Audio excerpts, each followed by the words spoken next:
La prière du Notre Père qu'a institué Jésus, qu'a fait connaître Jésus à ses disciples, est le modèle de toute prière. Il nous faut prier en nous basant sur cette notion essentielle de la prière. Lorsque les disciples demandèrent au Seigneur de leur apprendre à prier, il leur répondit par les paroles du Notre Père, créant ainsi un modèle à la fois concret et universel.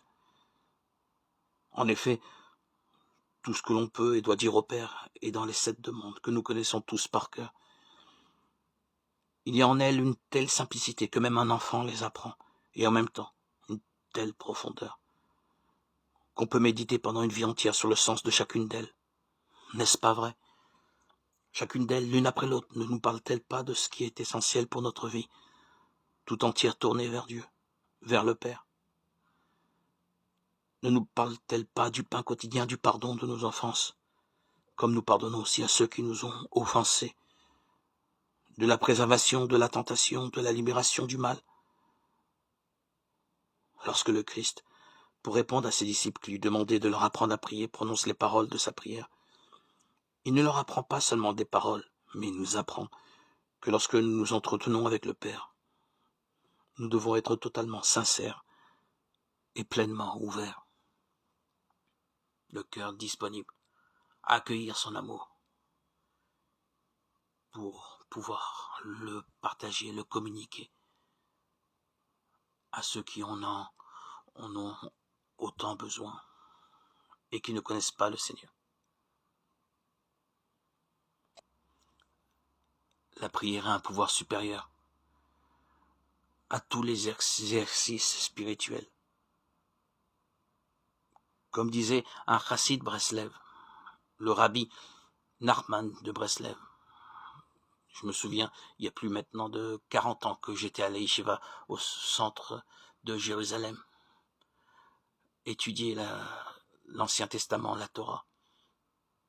Et ce rabbi de Nachman de Breslev disait la prière est plus haute et plus élevée que tous les autres niveaux au monde spirituel. Il a été aussi critiqué de nombreuses fois, mais en lui régnait la vérité, la douceur et la force de sa prière, qui aujourd'hui, encore en Israël, à Jérusalem, il y a des écoles en son nom qui étudient ses livres. Un de mes fils d'ailleurs a été appelé comme ça, Nachman. Ce nom m'a beaucoup inspiré. Ses livres m'ont beaucoup inspiré.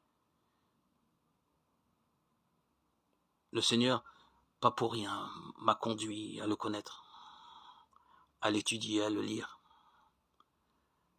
Car dans la prière, toutes les clés, toutes les portes s'ouvrent. La prière est le sésame, ouvre-toi.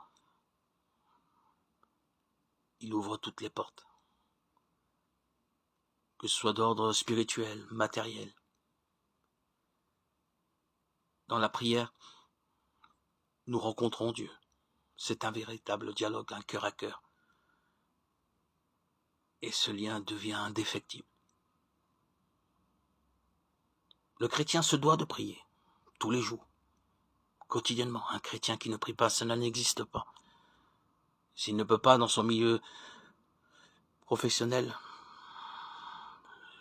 le silence est une prière. Ou une prière n'est pas obligatoirement verbale, elle peut être mentale. Prier Dieu, rester en lien avec Dieu. C'est le moyen le plus efficace, le plus sublime, le plus élevé pour rester en union avec notre Seigneur.